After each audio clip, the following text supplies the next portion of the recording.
Hey, c'est Alex CPJ. Aujourd'hui, on va parler du métier de coach sportif. Voilà, on va vous expliquer les différentes possibilités donc pour être coach. Je te laisse attaquer Alex. Déjà, Première possibilité. Déjà, pour être coach, il faut être diplômé. D'accord? N'importe oui. qui ne peut pas se définir coach lui-même parce qu'il est musclé ou parce qu'il a des gros bras. D'accord? Il faut avoir un diplôme. Il y a plusieurs diplômes. Le plus fréquent, celui que la plupart des coachs ont et un des plus simples à obtenir, je ne dis pas qu'il est simple, mais il est un peu moins compliqué que les autres, c'est le BPJEPS AG2F. Voilà, donc AG2F, dedans vous avez deux mentions, cours collectif ou force et muscu. Je crois que c'est comme ça qu'il s'appelle, force. J'ai noté. T'as noté. Forme en cours collectif ou musculation. Musculation. Vous voyez, vous avez forme et cours co ou musculation. Et en gros, c'est très simple, d'où les noms. Forme et cours collectif, vous allez pouvoir donner des cours collectifs dans une salle de sport. Et l'autre, vous allez pouvoir faire tout ce qui est coaching et intervenir sur un plateau de musculation, tout ça. Ok, donc la différence, il y en a un c'est en musique, c'est dans des salles, c'est collectif, et l'autre c'est la muscu, tout simplement. Voilà. Bien souvent, les gens ils n'ont qu'une mention et ils font un petit peu quand même aussi de l'autre. Voilà, il y a un peu un flou là-dessus. Mais il faut savoir que si par exemple vous avez que cours collectif, une salle de sport, elle ne va pas vous embaucher pour être sur le plateau musculation, et inversement, si vous avez que la partie force, les personnes vont vous embaucher pour pouvoir donner des cours collectifs. Donc l'idée, dans l'idéal pour vous, si vous aimez les deux, c'est d'avoir les deux mentions. Bien sûr, quand PJ vous parle, les salles, elles ne pourront pas vous embaucher pour ci ou pour ça. Nous, on a travaillé en salle pendant plusieurs années, on a fait les cours collectifs, on a fait la musculation, plateau, donc tout ça, on l'a vécu. Je pense que tout ce qui existe dans le métier, on l'a fait. Voilà. On a travaillé, c'est vrai, juste pour rappeler, je pense qu'on l'a déjà dit dans une vidéo, mais on a fait en salle, comme il a dit Alex, en association, à domicile, dehors, en extérieur, on avait un club en extérieur. Exact. Les vidéos. Ensuite, il y a des diplômes de préparateur physique qui vont vous amener à devenir coach aussi, comme la licence ou le master STAPS. Donc bien sûr, c'est des diplômes universitaires où on apprend beaucoup de choses. Ceux qui ont les licences ou le master ont beaucoup de connaissances en biologie, anatomie, physiologie, biomécanique, neurologie, etc. Après, en ce qui concerne la pratique, PJ lui il a une licence STAPS. Ouais. En ce qui concerne la pratique, en tant que coach, c'est pas l'idéal. En fait, c'est juste que c'est très théorique et ça va plus être de la planification de l'entraînement. Par exemple, moi j'étais SP basket, à la fin de ma licence, je me sentais plus ok à prendre une équipe de basket. J'avais planifié bien sûr les entraînements basket, mais aussi la préparation, pré-saison, tout ça. On sait le transmettre à d'autres sports. Mais c'est vrai que par contre, une personne qui vient et qui dit bon bah moi voilà en salle de musculation, j'ai envie d'un programme pour prendre de la masse et tout, c'est pas ce qu'on fait ni dans la licence ni dans le master. C'est vraiment plus spécifique à de l'entraînement. Légalement, on a le droit. Moi par exemple, après la licence, j'aurais pu être coach. Honnêtement, je me sentais pas non plus super calé là-dessus et je préférais avoir un vrai diplôme. Voilà, De après, coach. Un vrai diplôme de coach. Parce que c'est un vrai diplôme, mais c'est pas spécialement un diplôme de coach. Et puis toujours l'idée c'est d'être le plus complet possible. Nous si on a fait, on a les deux mentions cours collectif et qu'on a donné aussi sur plateau, qu'on a fait en salle, tout ça. C'est parce que plus vous allez faire de choses différentes, plus vous allez voir de personnes différentes, plus vous serez bon parce que quelqu'un qui fait que en salle, il sait pas forcément les problèmes qu'une autre personne peut avoir parce qu'on les trouve pas forcément sur le plateau musculation. Nous le fait qu'on ait fait les deux, quand on arrivait après chez un client en coaching, que ce soit une femme de 18 à 60 ans et pareil un homme, on avait déjà eu ce type de cas, soit en cours collectif, soit en plateau, et c'est beaucoup plus facile pour nous de s'adapter. Exact. Ensuite, d'autres diplômes d'entraîneur. Donc le BPJEPS, on en a parlé au tout début. AG2F qui était spécialisé dans la remise en forme, donc musculation et fitness. Mais il y a aussi d'autres BPJEPS qui vont être spécialisés dans certains sports. Par exemple, il y a le BPJEPS aviron, le BPJEPS tennis de table. Voilà. Donc ça, c'est des diplômes pour être entraîneur d'un sport précis. Et c'est des diplômes qui, me semble, se font en un an. C'est ça? Ouais, et je crois que dans la plupart des sports, il y a deux niveaux. Moi, j'ai toujours donné l'exemple du basket parce que moi, j'en suis sûr. Mais il y a le premier niveau qui va vous permettre de coacher, d'entraîner pratiquement au niveau le plus haut. Je crois que c'est un ou deux niveaux en dessous. Et après, il y a le deuxième niveau où là, vraiment, vous êtes l'élite française au niveau des coachs. Je crois que c'est le DES-JEPS. Tu triches, t'as noté. Non. Voilà. Donc voilà les diplômes pour être coach ou entraîneur dans un sport spécifique. Et le top du top si vous voulez être coach sportif, donc soit en salle, soit en plateau muscu, soit faire des programmes ou créer des programmes comme nous on l'a fait. Dans ce cas-là, le top du top, c'est le Dust métier de la forme. C'est pas parce qu'on l'a fait que c'est le meilleur. Allez vous renseigner sur internet, vous irez voir. Déjà, c'est un diplôme universitaire qui se fait en 2 ans. Voilà. Donc, en sachant que maintenant, à l'heure actuelle, c'est important d'avoir des notions fitness, muscu, préparation physique. Ce diplôme-là, il regroupe les trois. En plus de ça, vous allez travailler marketing, vous allez travailler tout ce qu'on a besoin actuellement pour pouvoir travailler. Le marché a évolué énormément. Maintenant, c'est compliqué de travailler uniquement dans une salle toute sa carrière. Donc, il faut évoluer, il faut savoir se renouveler et innover. Et ça, justement, ce diplôme-là, il nous a pas mal servi. Par exemple, il y a du marketing dedans, il y a de la compta, c'est tout bête, mais quand vous allez démarrer, à la fin, nous, du Dust, on savait comment créer un statut d'auto-entreprise, comment gérer la compta, le minimum, savoir faire ça. On nous avait même revu comment faire un excellent CV. Et c'est tout bête, mais après, quand on arrivait dans les salles, on était plus qualifié et en plus, on présentait mieux, on savait mieux apporter notre savoir-faire et c'était beaucoup plus facile de trouver du boulot. Et tous ceux qui étaient avec nous, d'ailleurs, s'en sortent très bien. Et c'est ce genre de choses, de petits détails qui vont faire la diff, parce qu'il ne faut pas croire, il y a beaucoup de coachs qui arrivent sur le marché, vous l'avez vu, on n'a pas tous le même diplôme, tout ça. Et il faut savoir avoir un petit truc en plus, montrer que ils doivent vous embaucher vous par exemple et pas un autre. Voilà, nous donc c'est ça qu'on vous conseille, c'est de faire un diplôme universitaire. Donc après c'est un bac +2 que vous allez valider et qui sera aussi validé dans toute l'Europe en sport et santé. Donc c'est quelque chose qui est vraiment reconnu. Après il y a d'autres diplômes, c'est là où il ne faut pas vous faire arnaquer, il faut faire attention.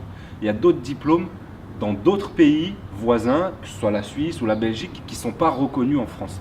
C'est-à-dire que vous allez pouvoir avoir un diplôme de coach en quelques mois, en Belgique, en Suisse. Voilà, on connaît des personnes qui ont déjà tenté l'expérience et qui au final ont passé un diplôme français parce qu'ils ne pouvaient pas travailler en France, c'était pas reconnu. Après, sinon, il faut faire une validation des acquis, c'est toujours compliqué, surtout en France. Ouais, c'est comme repasser le diplôme. Ouais, quasi, ça vaut vraiment pas le coup.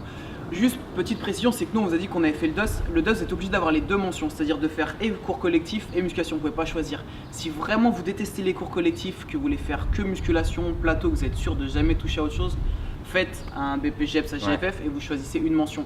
A l'inverse, vous êtes sûr de faire que les cours co, c'est possible aussi. Et ça, je crois que vous gagnez en plus que du coup, au lieu de le faire en 2 ans, vous pouvez le faire en 1 an ou peut-être 1 an et demi. Après, c'est pas parce qu'on veut faire aussi peut-être que les cours co qu'on n'a pas besoin d'avoir de connaissances en muscu. Donc nous on savait à la base qu'on n'allait pas rester longtemps dans les cours collectifs, pourtant on l'a fait parce que c'était beaucoup plus complet et reconnu comme diplôme. Ouais, puis comme je disais tout à l'heure, ça vous ouvre un peu l'esprit, vous voyez d'autres choses. On n'aborde pas du tout la même chose en cours collectif qu'en plateau musculation et surtout on se rend compte que tout le monde n'a pas le même objectif. Quand vous êtes sur plateau musculation, tout le monde, les mecs, c'est la masse, je vais être sec, je prends de la masse. Et en cours collectif, on rencontre un autre type de personnes qui veulent juste être en forme, qui veulent perdre du poids par exemple. Et du coup, après vous savez vous adapter. Maintenant on nous demande un programme, que ce soit perte de poids, que ce soit prise de masse, les deux, massage et tout. C'est beaucoup plus facile, on sait s'adapter beaucoup plus vite, ça a coupé. Je voulais rajouter une chose aussi, c'est que pour faire le DUST métier de la forme, il faut avoir un bac général ou un bac technologique, il me semble. C'est ça. Donc si vous n'avez pas le bac et que vous êtes en reconversion, peut-être que vous n'avez pas envie de retourner au lycée et repasser le bac ou même en candidat libre. Donc dans ce cas-là, orientez-vous plus vers un BPGEPS. Après pour vous aussi, je crois que c'est possible d'avoir une équivalence, même si c'est difficile, vous pouvez toujours tenter la chose. Voilà, sachez que il faut que vous aimiez quand même les matières scientifiques, que ce soit la science, la bio, parce que ça va tourner autour de ça. L'anatomie. On dirait pas, mais on a beaucoup d'os et beaucoup de muscles et c'est super chiant, et beaucoup de tendons, de ligaments. Avec des noms très compliqués. Mais il faut les savoir. Il faut les savoir. Après, bien sûr, le fait d'avoir ces diplômes-là, ce dont on vous a parlé, c'est très bien pour être coach, mais vous pouvez toujours approfondir avec des formations annexes. Là, j'en ai noté quelques-unes. Toi, tu avais fait sophrologie.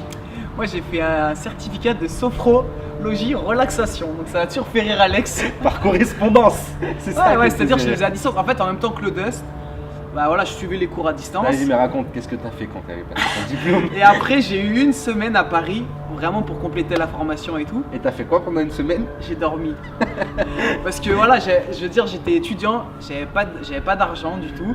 Donc j'avais pris là-bas en auberge de jeunesse. Ça veut dire que genre c'était des chambres de 8 avec des gens aussi qui n'ont pas trop d'argent. C'est-à-dire que j'avais payé 80 € petit-déj compris pour 5 jours. Quand vous voyez les prix des hôtels à Paris, vous imaginez que c'était même pas un pour un jour là. J'étais dans le 93, c'était pas un 3 étoiles. Et bref, et j'étais avec des mecs qui ronflaient, je pétais des câbles la nuit. J'avais envie de le crever, je tapais dans le lit, je disais, oh enfin bref. Donc je dormais rien la nuit. Et la journée, moi le mec il me disait allongez-vous, imaginez-vous sur la plage au soleil, détendez-vous. J'étais parti. Bref, en tout cas, c'est toujours des formations intéressantes parce que moi j'avais fait ça pour la préparation mentale. Et bien sûr, je rigole, mais j'ai quand même appris pas mal de choses, soit pour moi ou pour les clients. Et c'est des petites choses complémentaires. On s'est aussi beaucoup renseigné, tout ce qui est au niveau diététique. On le voyait un peu pendant le Dust. Si vous le voyez un peu pendant le BPGEP, c'est bien aussi. Mais à côté de ça, c'est que du travail perso. Vous ne serez pas diététicien, vous ne serez pas nutritionniste. Mais vos clients, ils vont vous poser la question. Et par exemple, là, je suis en train de coacher un client, nanana, et à la fin, il me dit au fait, c'est quoi la différence entre le pain complet et le pain blanc? Boum, vous devez pouvoir lui répondre. C'est un petit conseil, une petite astuce qui fait qu'au fur et à mesure, il aura aussi plus de connaissands et donc il aura plus de résultats. Bien sûr, vous pouvez très bien faire aussi des formations relaxation, massage, des formations, non, je regarde pas mes notes, pilates, yoga, voilà, pilates très tendance, yoga aussi qui revient en force. Ouais, plus vous aurez de toute façon de capacités, de connaissances. Et bien sûr, le marketing et les relations humaines sont très importantes. Parfait, c'était beau. Les relations humaines pour terminer. Juste aussi une petite chose, moi je voulais rajouter. Dans tous les cas, c'est quelque chose qui coûte cher, que ce soit le Dust ou le BPGEPS, GFF ou quoi. C'est quelque chose qui coûte cher, à part la licence STAPS, parce que c'est la fac. Donc, si vous allez dedans, vous devez y être à 100%, vous devez être sûr. Parfois, on peut se le faire payer, soit si on est dans la continuité des études, notamment le Dust, soit par les fonds, là je sais plus comment ça s'appelle, vous pouvez l'avoir gratuitement. Mais dans tous les cas, vous devez y aller vraiment en vous disant je vais avoir le diplôme. C'est impossible de rater des journées, c'est impossible. Vous allez être fatigué, vous allez vous entraîner tous les jours, des fois toute la journée. Le lendemain, vous allez quand même bosser quoi. Exactement. Après, bien sûr, quand vous êtes coach, c'est pas tout gagné. Il va falloir aller chercher les clients, il va falloir aller trouver du travail dans les salles, enfin, en tout cas là où vous voulez bosser. Et pour ça, il y a plusieurs choses qui vont vous apporter de la légitimité. C'est en premier lieu le diplôme, c'est le plus important. Si vous n'avez pas de diplôme, c'est mort. Cherchez pas. Ouais, en France, c'est mort. Ensuite, votre passé sportif est important, l'expérience en tant qu'entraîneur aussi, votre expérience en tant que coach. Et pour terminer, votre apparence physique. Alors, ça peut paraître triste comme ça. Il y a des gens qui sont peut-être bien calés et qui n'ont pas des physiques exceptionnelles. Mais c'est la première chose sur laquelle on va vous juger vous-même qui regardez les vidéos. J'imagine que si vous voyez un coach vous donner des conseils et que vous n'appréciez pas du tout son physique, qu'il a un ventre comme ça, qu'il est maigre avec du ventre, vous allez vous dire écoute, je ne vais pas écouter ses conseils, ça ne marche pas sur lui. Mais simplement, c'est peut-être que lui, ce n'est pas son objectif. On connaît, nous, des coachs qui étaient très bons, avec des physiques à la limite du physique ingrat, et malheureusement pour eux ils avaient des bonnes connaissances mais ils travaillaient pas. Donc bien sûr il faut que vous reflétiez, il faut que vous redonniez l'image que les gens veulent avoir d'eux-mêmes. Voilà, Jean-Claude Van Damme, c'est comme le médecin qui dit ne fumez pas, ne buvez pas, mangez sainement, et vous arrivez chez lui et vous voyez une clope qui est écrasée, un whisky, et il a un beat comme ça, et voilà, c'est pas vendeur, c'est pas possible. Vous, un coach, c'est exactement ça. Voilà. Non, je crois qu'on a fait le tour sur le métier de coach. Dites-nous si vous avez d'autres questions à ce sujet-là, parce que nous, on a tout vu dans le métier. Peut-être d'ailleurs, ça peut être intéressant, mettez dans les commentaires si ça vous intéresse, qu'on fasse une vidéo sur nos départs, c'est-à-dire vraiment où est-ce qu'on a... Qu'est-ce qu'on a fait, les clubs où on a bossé, les cours qu'on donnait un peu. On peut peut-être même avoir 2-3 vidéos dossiers. Oh là là. Tu sais, quand tu donnais un cours collectif un peu dansé, hey, des trucs comme ça. On a fait des chorés, on a tout fait nous. On a fait des cours chorégraphiés. Bref, mettez dans les commentaires si vous intéresse, que je pense qu'il y a des gros dossiers à sortir. En tout cas, nous, on était dans la même promo, dans la même fac à Lyon. Donc, s'il y en a qui veulent aller là-bas ou qui sont là-bas actuellement, on vous passe le bonjour. Et puis voilà, je crois qu'on a fait le tour. On a fait le tour et on vous dit à très vite. Et surtout d'ici là, gardez la pêche.